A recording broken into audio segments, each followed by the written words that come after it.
Through tonight's interaction with Leon, Issa arrived at a conclusion. Rosa likes Leon. Upon hearing this pronouncement, Leon was somewhat taken aback. His eyes widened slightly, and his cheeks flushed crimson.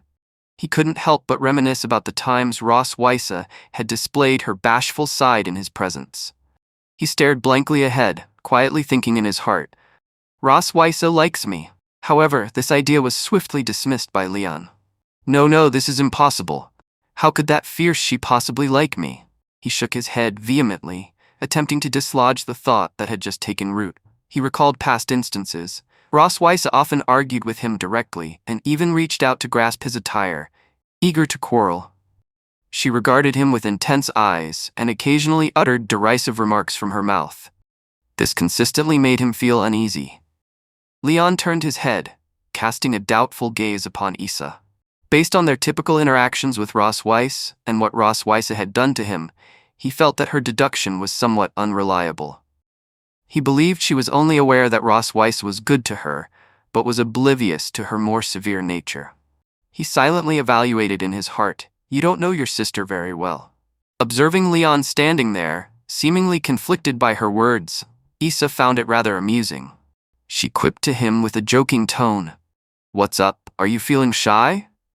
Leon is also aware that Issa is currently unaware that he and Rosa are just pretending to be husband and wife. She also didn't know the truth about his marriage to Ross Weisse and the hatred that existed between them.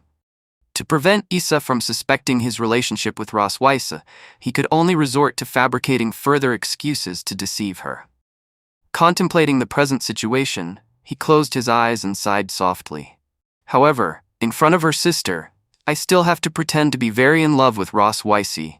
Leon lifted his hand and touched his neck, feigning that Issa had perceived his inner thoughts. He offered her a sheepish smile and said to her, "Aha, you're right, we're deeply in love with each other." Issa walked over, holding a glass in her left hand and tapping Leon's shoulder a few times with her right hand. She conveyed satisfaction with his answer. "The way you interact speaks volumes." Leon smiled at her, feeling a bit embarrassed. After all, deceiving Issa still felt a bit awkward. Then, with a serious expression, Issa continued speaking to Leon. "Ross is particularly not good at expressing her emotions. Besides me, you are the first dragon to be treated like this by her." She recalled the scene she had witnessed in the living room earlier that evening. Leon and Rosa were bickering as usual. Leon had approached Ross Weisse with a displeased expression and was dissatisfied with what she had said. Ross Weisse was not to be outdone. She fixed Leon with a stare, crossed her arms over her chest, and delivered a snide remark about what he said. Seeing Ross Weisse so openly display her feelings towards another left Issa somewhat surprised. "Leon, you are a responsible man.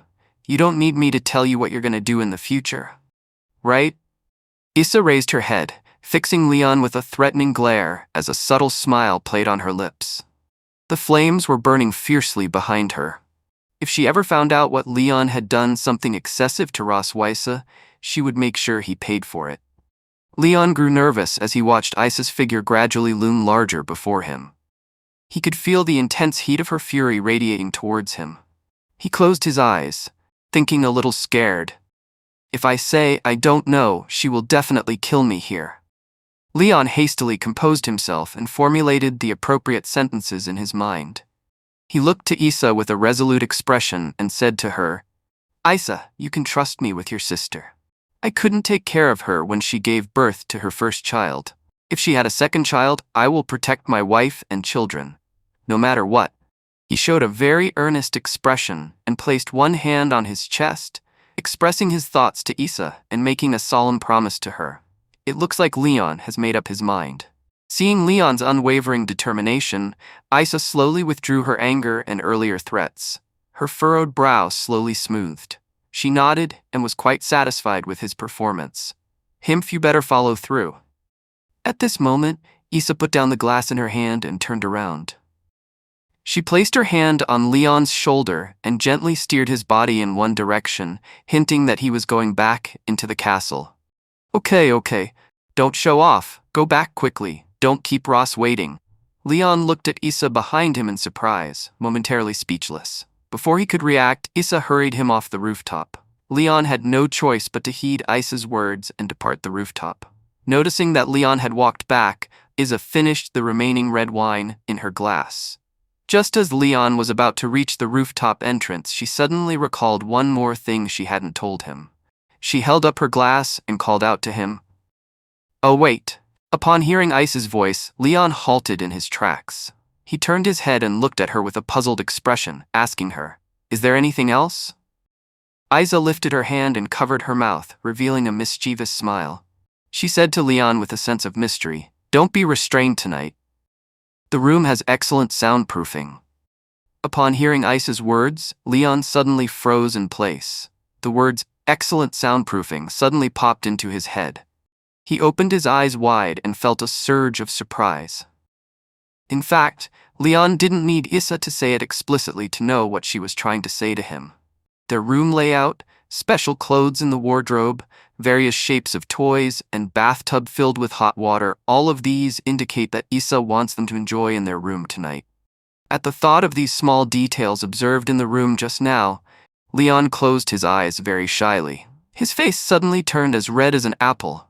"This is so embarrassing," Leon shouted very loudly. His voice echoed throughout the entire castle. The moon has slowly risen to a higher place. It also quietly listened to the interesting conversation between Leon and Isa tonight. At this moment, Leon had already returned from the rooftop to the door of the room.